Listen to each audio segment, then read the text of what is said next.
માંગરોળની ઐતિહાસિક ક્રાંતિકારી ધરતી રામજીભાઈ રૂપાભાઈ ચૌધરી જેવા ક્રાંતિકારીની ઐતિહાસિક ધરતી અને રમણભાઈ ચૌધરી જેવા ક્રાંતિકારી ઐતિહાસિક ધરતીને નતમસ્તક વંદન કરું છું અને જય જોહાર અભિનંદન કરું છું।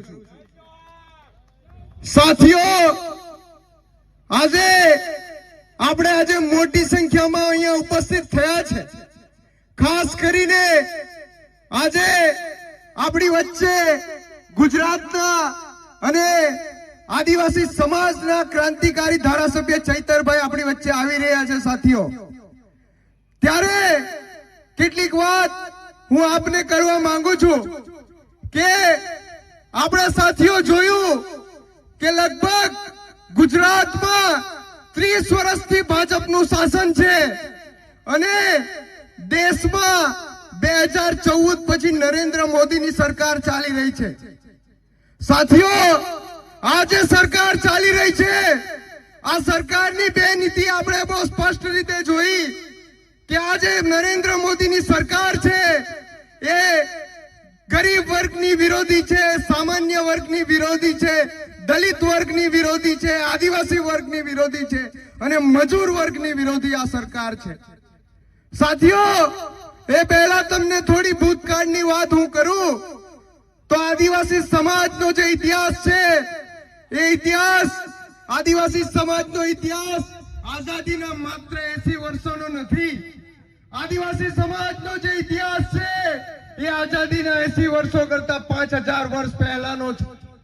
આદિવાસી સમાજના ઇતિહાસની જો વાત કરીએ તો બિરસા મુંડા, સિદ્ધો કાનો, ટંટિયા મામા ભીલ અને ખ્વાજા નાયક, જયપાલસિંહ મુંડા જેવા આપણા ક્રાંતિકારીઓએ એક ચળવળ ચલાવ્યું, આંદોલન ચલાવી, એક લડાઈ ચલાવી અને આ લડાઈ અને ચળવળ અને આંદોલનના કારણે આદિવાસીઓ પોતાનું અસ્તિત્વ, અસ્મિતા અને ઓળખને બચાવવાની કોશિશ કરી।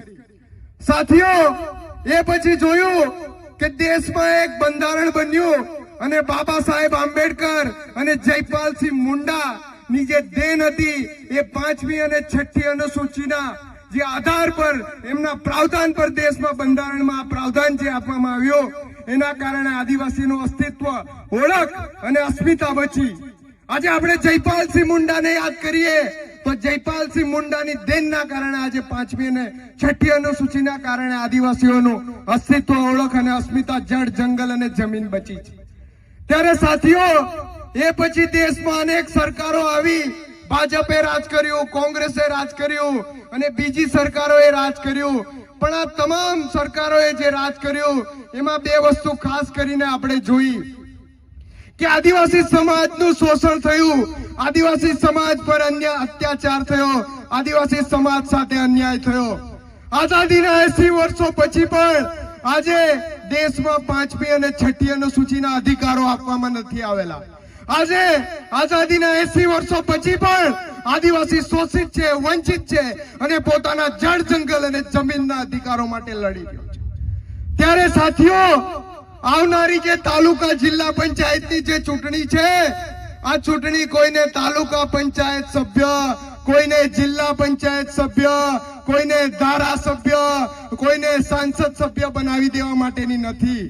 આવનારી જે ચૂંટણી છે એ ચૂંટણી દક્ષિણ ગુજરાતમાંથી ભાજપને ઉઠાવીને ફેંકી દેવા માટેની ચૂંટણી છે। એ ચૂંટણી દક્ષિણ ગુજરાતમાંથી ભાજપને ઉઠાવીને ફેંકી દેવા માટેની છે, કારણ કે આજે ભાજપ છે એ આજે આદિવાસી સમાજના અસ્તિત્વને ખતમ કરવા નીકળેલું છે, આદિવાસી સમાજના જળ, જંગલ અને જમીનના અધિકારોને ખતમ કરવા નીકળેલું છે। આજે માંગરોળમાં એક જે ધારાસભ્ય બનીને વાડીની અંદર જે બેઠો છે ગણપતસિંહ વસાવા, આ ગણપતસિંહે ખોટા દાખલા આપીને આદિવાસીઓમાં બિન આદિવાસીઓને ઘુસાડ્યા અને આવા લોકોને આ વિસ્તારમાંથી હટાવવું પડશે, નેતૃત્વમાંથી।